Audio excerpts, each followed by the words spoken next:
Watch right now on the Front News Project. Russia in flames, Tatarstan and the Komi Republic under attack by the Ukrainian Armed Forces. Drone and missile factories are burning. A Storm Shadow analogue in Russian service, this missile is a new threat to Ukrainian cities. And also, Oreshnik is cancelled. Putin rattles the nuclear Burevestnik. Is this a new Kremlin bluff or a danger of planetary scale? Fiery, intense, and blazing footage from the front lines. Watch it right now.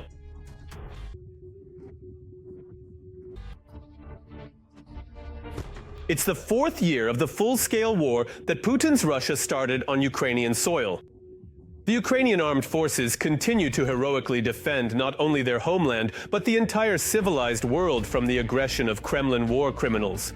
Greetings! This is Front News. I'm Vladimir Timoshenko. For the next 30 minutes, you'll get the truth about the war, uncovered by our journalists from the hottest combat zones. So, are you ready? Then let's begin.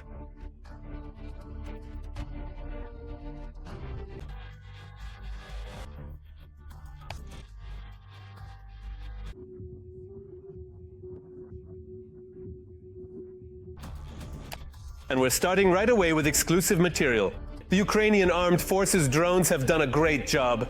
The Arzamas plant is in their sights. There, the Russians were producing components for the Kh-32 and Kh-101 missiles. For the first time, military facilities in the Komi Republic have also been attacked. Just to put that in perspective, that's 2,000 kilometers from the Ukrainian border. Tatarstan is also under fire, 1,000 kilometers away. And the Ukrainian Armed Forces have destroyed a Russian battalion command post near Oreshnik. That's in the Kherson region. In addition, Azerbaijan may consider lifting its embargo on supplying weapons to Ukraine. What kind of weapons could our country receive? More on that coming up. Then we'll return to the studio. Could it really be that US funding for Ukraine is over? Jay Devine stated that his country will no longer allocate funds for military aid, as this is now more the responsibility of the Europeans. I think the president believes, and of course I do as well, that we will no longer fund the military business in Ukraine. We want to achieve a peaceful resolution to this issue. If the Europeans want to take the initiative and purchase weapons from American manufacturers, we have no objection, but we ourselves will no longer finance this. But just how truly painful and challenging could such significant changes actually be for Ukraine? That's the main question. There's really nothing new here. We understood that we would have to buy aid, that we would no longer receive anything from the US. Basically, to put it simply, we got played. Ukraine was let down in this situation. In other words, we were counting on aid that had already been funded, on weapons that have already been or are being produced, but we won't get them. If we want to get it, we have to buy it. Nothing will be free anymore. Help came from where we least expected it. Azerbaijan may consider lifting the embargo on supplying weapons to Ukraine. And all this is a result of Russian strikes on the oil depot of an Azerbaijani company in Odessa. They deliberately attacked it. At least 5 drones hit the site. So it was intentional. Can we say it happened by accident? No, it was a deliberate attack. Now, Mr. Aliyev has stated that if the Russian Federation doesn't calm down, they will lift the embargo specifically on military aid to Ukraine. What is this about? Most likely these are Soviet-style munitions that can be produced at Azerbaijani enterprises. Perhaps there are some large stockpiles, but nevertheless, this would be a significant help to Ukraine. It seems that Russia has a new cruise missile. It was detected during the shelling of Mykolaiv. In terms of appearance, it is compared to the British-French Storm Shadow, and conceptually, to the Ukrainian Peklo. But the Russians are not only striking Ukraine with missiles, they are also increasingly using drones. Now they have established their first UAV control center in Kamchatka. As I see it, this is more of a preparation. Another question is, why so far away? Well, maybe they're training some of their own. Again, maybe it's to keep things farther away from any prying eyes, from outsiders. Why Kamchatka specifically? Well, it's hard to say. Maybe it's the hills, maybe they're trying to simulate the Donbas region. But what's Russia without a little bavovna? Ukrainian Shaheds struck the assembly points for Russian Shaheds in Kazan, which by the way is more than 1,000 kilometers from the state border. But that's not all the surprises. An oil refinery in Russia's Komi Republic, which supplied fuel to the Russian army, was also hit. And the distance to it from the Ukrainian border is about 2,000 kilometers. Well, it's quite possible that this was a kind of test flight to figure out what's needed, like how much fuel to calculate, how much explosives.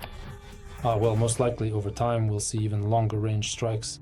But we have to understand that such strikes will most likely only be carried out against highly explosive targets. For example, there's no point in sending it to some factory 2,000 kilometers away because this drone can't really do anything there. But to blow up something very energy intensive, for example. It is also known that the Ukrainian Armed Forces carried out a bombing strike on a Russian command post in the Oreshnik area of Kherson region and destroyed it.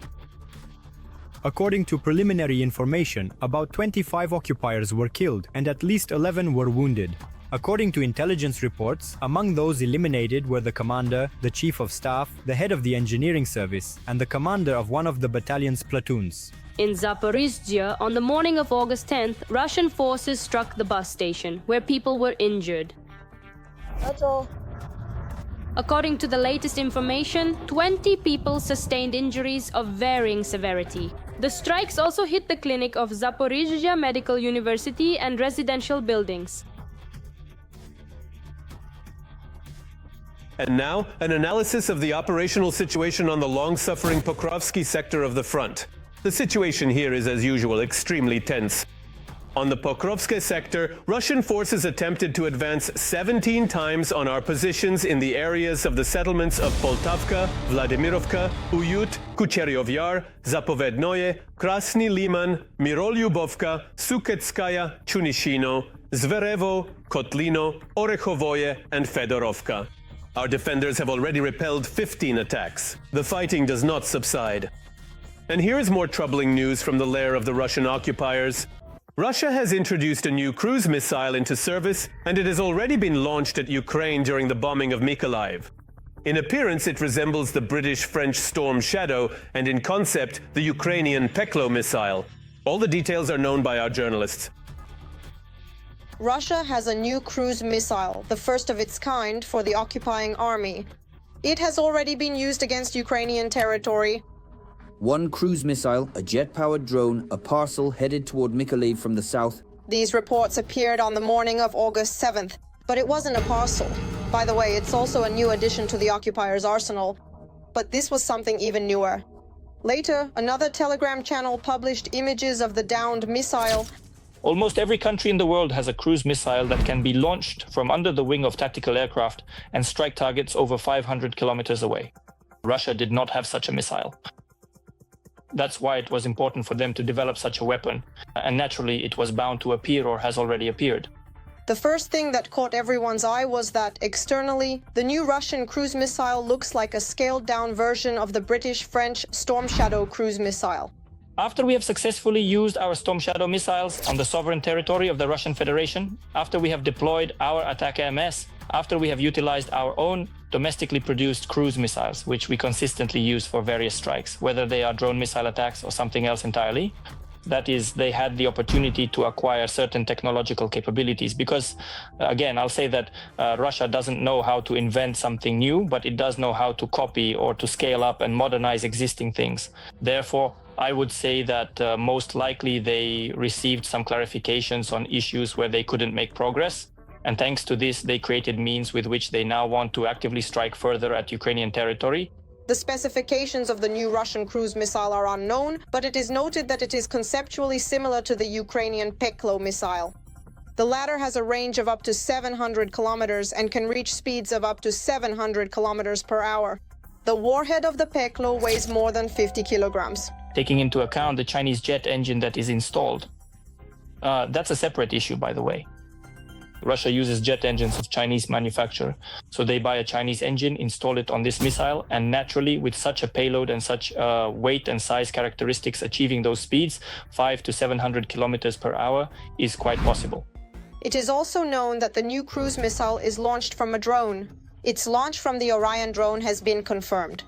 In theory, the missile can be launched from tactical aircraft, but so far launches from planes have not been recorded. One of the open questions is also at what stage of development the Russian cruise missile currently is. Basically, if I'm not mistaken, this is possibly the third or fourth use of this missile on Ukrainian territory. So this indicates that they made some modifications, launched it, checked it, made some more modifications, allowed it, modified it, allowed it, checked it. Moreover, we understand that they launch it from the sea, from an area where there are few radar systems that would allow for effective detection of this missile, especially since it flies at low altitudes. In other words, the principle of classical radar does not apply, because classical radar works from 500 meters and above. So far, only one thing is known. Russia has indeed created its first short or medium-range cruise missile, and the frequency of their launches is only a matter of time.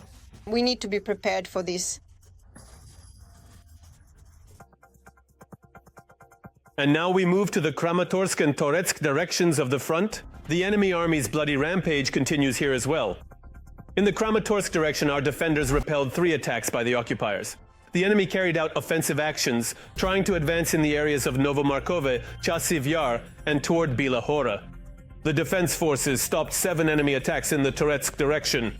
The invader tried to advance in the areas of the settlements of Delivka, Toretsk, Oleksandro Kalinove, Katerinivka, and toward Rusiniv Yar and Pleshchevka.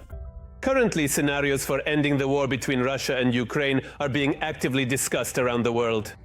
Western analysts have predicted 5 likely scenarios with a set of conditions under which Ukraine, defending its land, and terrorist Russia would cease hostilities. We will tell you more about these scenarios, and you can decide for yourself which one seems the most realistic. Let us know your thoughts in the comments. A nightmare for Europe and Afghanistan for Moscow, a freeze and territorial losses for Kyiv. Against the backdrop of progress in negotiations between Ukraine, the US and Russia, American media have predicted several possible scenarios for how events might unfold. 5 possible outcomes for ending the Russian-Ukrainian war. The Kremlin's goal in negotiations with Trump is to buy time, both regarding sanctions and military aid to Ukraine, as well as to establish personal contacts between Putin and the US president. The last thing Moscow is interested in right now in such negotiations and meetings is a ceasefire and an end to hostilities. We can see that Putin has backed down. Putin realized, apparently economists explained to him what it would mean essentially to lose the main source of revenue for the military budget. And this most likely threatens a complete economic collapse in the medium term. That's why Putin is now trying, let's say, to play many cards at once in order to deliberately slip the card of the Russian-Ukrainian war just into the deck. The least likely scenario, as rightly noted by the American media, is Putin agreeing to an unconditional ceasefire in Ukraine. Ukraine has expressed its readiness to accept the US proposal for the immediate introduction of a temporary 30-day ceasefire, which may be extended by mutual agreement of the parties, provided it is accepted and simultaneously implemented by the Russian Federation.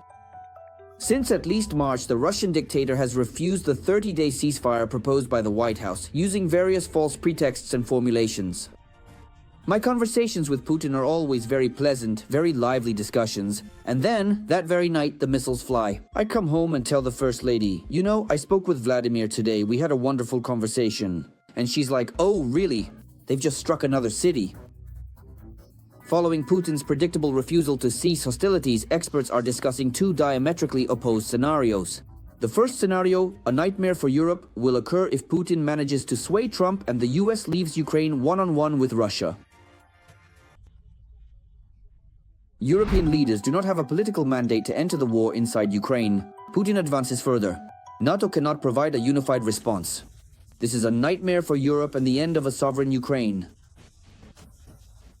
At this crossroads, the balance of power depends entirely on the position of the White House. After all, if military support for Ukraine continues and new significant sanctions are imposed on Russia and its allies, a catastrophe is predicted for Putin. The war with Ukraine will end for Moscow much worse than Afghanistan did. The beloved motherland is truly proud of you. The motherland sincerely thanks you, and the motherland absolutely counts on you for its future. That was the last night our soldiers spent on Afghan soil. Massive Russian casualties at the front, a shortage of petrodollars, reduced revenues and spending on armaments, and a deepening economic crisis within the country. Kremlin geostrategists have already experienced something similar on the eve of the collapse of the USSR. The Kremlin may face a moment when its resistance to the banal and minor inconveniences of reality, as well as to the economic hardships of its own people, becomes fatal for it. A similar short-sighted political calculation ultimately led to the fruitless Soviet occupation of Afghanistan. The most likely scenario, according to the media and experts, is the continuation of negotiations accompanied by ongoing hostilities, at least until mid-autumn. The US will continue its current course, applying pressure on Moscow and supporting Kyiv. And for now, Putin is satisfied with the current equation, the lives of tens of thousands of Russians in exchange for minimal advances across scorched Ukrainian land. They will keep fighting the Russians as long as they have the opportunity until the rainy season begins. But that is in fact the end of October or the beginning of November, depending on the weather. And then, yes, then they will move on to political agreements along the line of demarcation. I think they will compromise on their previous demands regarding, the 5 regions. That's it. But at the same time, yes, indeed, until that particular moment, they will undoubtedly make every possible effort now to achieve, well, the absolute maximum on the battlefield. At the same time, no progress toward achieving peace is possible without further participation in negotiations by Ukraine and Europe. Putin's dream is a private deal with Trump, as a result of which the war will continue and Washington will turn its back on the European continent. And now, an analysis of the operational situation on the Novopavlivka sector of the front. The Russian world continues here as well to destroy, kill, and maim. On the Novopavlivka direction, Ukrainian defenders repelled 7 enemy attacks near the settlements of Zeleny High, Volnepol, Timirivka, Mirn, Oleksandrograd, Voskresenka, Shevchenko, and Olhivske. 4 enemy attacks are still ongoing. Meanwhile, Russia is once again brandishing its nuclear club, this time with the Burevestnik missile, also known as the nuclear Chernobyl. These Kremlin plans are evidenced by increased activity at the Pankovo test site on the Novaya Zemlya archipelago.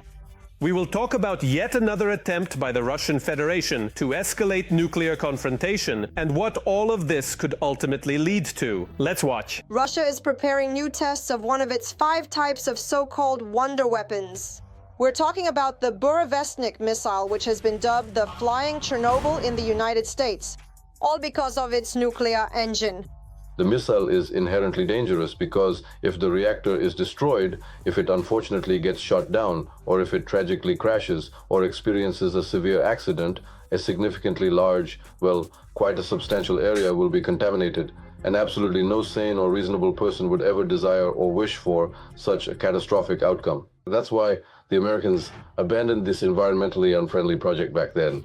Nuclear weapons expert Decker Everett has pointed out that the Kremlin is preparing to test its so-called no-analogues weapon. According to him, this is evidenced by increased activity at the Pankovo test site on the Novaya Zemlya archipelago. In addition, the possibility of tests is indicated by the fact that the United States has sent an Air Force radiation reconnaissance aircraft to Novaya Zemlya.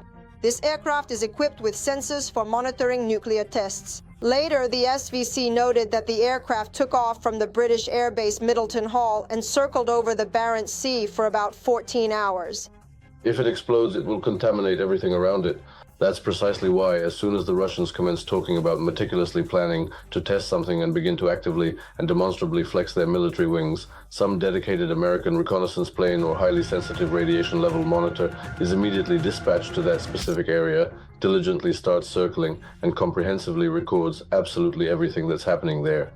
The development of the Burevestnik began in Russia back in 2001, but it was only in 2018 that Putin publicly announced it. He did so with great pomp. He claimed that its range was unlimited and its flight path could be unpredictable. During this time, Russia tested the Burevestnik 13 times, and all attempts ended in failure, although one is actually considered a success. That time, the Russian wonder weapon managed to fly a whole 35 kilometers. Out of 13 launches, all were unsuccessful. One launch when the missile flew 35 kilometers in 2 minutes. And this is considered the most successful launch because at that time they managed to record all the parameters they wanted to capture. There's also a theory that when the major accident happened in Yonoksa, that accident, that catastrophe where people died and there was a significant radiation release, was connected. One version is that it was related to this Burevestnik missile. Putin didn't pull the Burevestnik out of his nuclear arsenal for no reason. This is just another tool for intimidation. There's a whole frenzy being stirred up around this. Russia is portrayed as terrifyingly large, terrifyingly powerful, with a whole arsenal of weapons, 5,500 nuclear warheads, though, to be honest, no one knows what condition they're in. But aside from burst, probably no one knows. Moving on. The deadline for Trump's ultimatum is approaching, and now something needs to be done. That's why airspace over Kapustin Yar is being closed, so that everyone starts wondering what will be tested there. Maybe the Burevestnik missile will be launched, or maybe something else. And the whole world gets tense. Then there are announcements that the Burevestnik missile will be tested again, or something else. Can the Russians conduct a Burevestnik test? They probably can. Will it be successful? In Russia, they'll say yes, but as previous test statistics show, only the Russians themselves are likely to suffer from this launch. Now let's discuss the situation on the Kupiansk and Lyman fronts. Putin's Russia is acting true to form here as well. On the Kupiansk front, since the beginning of the day, the enemy has advanced 4 times against the positions of our defenders near the settlements of Radkivka, Kondrashivka, Petropavlivka, and Stepna Novoselivka, and at present 2 clashes are still ongoing. On the Lyman front, there have been 8 combat engagements today, 5 of which are still ongoing. The enemy attacked in the areas of the settlements of Karpivka, Kolodiasy, and in the direction of Shandriholov and Dronivka. Several hundred Russian servicemen and several dozen pieces of equipment from the Russian Federation have already arrived in Belarus for the military exercises scheduled for September. Ukrainians already know very well that these so-called exercises in Belarus bode nothing good for us. So what awaits us in 2025? Is it possible that the terrible scenario of 2022 could repeat itself when it was from Belarusian territory that the Russians advanced on Kyiv? Let's watch the report and draw the appropriate conclusions. The first train carrying Russian troops and equipment has arrived in Belarus. Everything is by the book, loud statements and promises of strong friendship. But what is really behind this new wave of allied activity? As of today, the military alliance between Russia and Belarus is an essential condition for the further development of our states. This is of great importance given the current threats. With the start of the special military operation, this became one of the top priorities, said a serviceman of the Russian Armed Forces. The Belarusian Ministry of Defense immediately reported preparations have begun for the strategic exercises Zapad 2025, which are scheduled for September. They insist that the maneuvers are supposedly routine and are held every 2 years. But history teaches us it was precisely under the guise of exercises in 2021 that Russia moved troops to the Ukrainian border and already at the beginning of 2022 launched a full-scale invasion. The very first echelons, complete with their military equipment, that have recently arrived in the sovereign nation of Belarus can be effectively utilized both for the crucial practicing of coordination and for the subsequent significant buildup of formidable strike forces. And although the official scenario of the exercises is still classified, its direction is obvious. After all, the playbook is the same, the scenario is the same, troop transfers, the creation of a strike force, preparation for future operations, all the things the aggressor used to launch the large-scale war against Ukraine. In this case, coordination between Ukraine and our Western partners is necessary in order to send a signal, I believe, not only to the Russian Federation, but also to Belarus about the inadmissibility of using these exercises as a cover for preparing offensive actions. After all, we understand that the Russians still have the temptation, for example, to open a northern front against Ukraine or to launch a special operation against, say, the Suwałki corridor. Obviously, that would involve Poland, that would involve Lithuania. There are various scenarios. The key question remains the scale. So far, the official statements mention 12, 13 or 14,000 servicemen. However, according to the intelligence services of the Baltic states, up to 150,000 troops could be involved in the maneuvers. If these numbers are confirmed, it would be the largest concentration of forces on NATO's eastern flank in recent years. The Russian Federation and its close ally Belarus will likely downplay the actual precise number of servicemen participating in these significant military exercises, potentially to avoid international scrutiny. Therefore, the risks will remain. But let's carefully observe and see to what significant extent, in this particular case, the comprehensive preventive process will actually work, ensuring a more robust outcome. After all, we remember how even Kellogg himself came to visit Lukashenko. We also distinctly remember a significant number of statements and the extensive redeployment of those very same German Eurofighter jets to Poland, and many, many other crucial actions involving the direct redeployment of military servicemen directly to NATO's eastern flank, which is a critical area. At the same time, other alarming steps are emerging. For example, Belarus will form a new airborne assault brigade. Where do you think? Of course, right at the Ukrainian border. This was announced by the commander of the Belarusian Special Operations Forces, Vadim Denisenko. According to him, the units are being stationed in the Gomel region, north of Chernihiv and Kiev regions. As of today, this is the most, so to speak, worrisome direction, which keeps all of us on alert. Therefore, a decision was made to create a separate airborne assault brigade there. And as of today, we have already begun forming this brigade. One of the battalions has already been formed. We're talking about the 37th Guards Airborne Assault Brigade. Its formation is part of a large-scale strengthening of the Belarusian army. New artillery and anti-aircraft missile units are also being created. And on top of that, the parliament is discussing rewriting the law on martial law to expand the powers of the president, the Security Council, and the Ministry of Defense. Putin is currently relying on several pillars. The first pillar is the belief that the Ukrainian response is an anomaly and that such resistance will not occur in European countries. The second significant assertion being made is that Article 5 of the NATO-Washington Treaty, which outlines the principle of collective defense, is fundamentally a myth, and that the alliance, despite its stated commitments, will not be able to provide an adequate or sufficiently robust response in the event of an attack or crisis, thereby undermining its credibility and effectiveness. And the third crucial pillar is the deeply held belief that China will significantly strengthen the strategic position of the Russian Federation in terms of extensive economic and vital political cooperation, since it is profoundly beneficial for China to effectively put the United States in a considerably difficult position. This strategic way, while the US is fully preoccupied with Russia and Europe, China can then more readily resolve the long-standing Taiwan issue. Without a doubt, the Zapad 2025 exercises are a challenge not only to Ukraine, but to the entire region. Despite the fact that, according to the Ukrainian State Border Guard Service, there are currently no signs of a threat to our country, Kyiv is preparing for any scenario, just like its Western allies. Poland has already responded to the actions of Moscow and Minsk by announcing its own large-scale exercises, Iron Defender, with the participation of NATO allies. The question now is whether time will show if these exercises remain merely a show of force or become yet another round of escalation.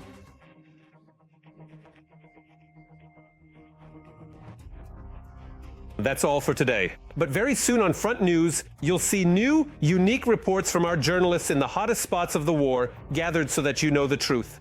This was Volodymyr Tymoshenko with you. Take care of yourselves and your loved ones.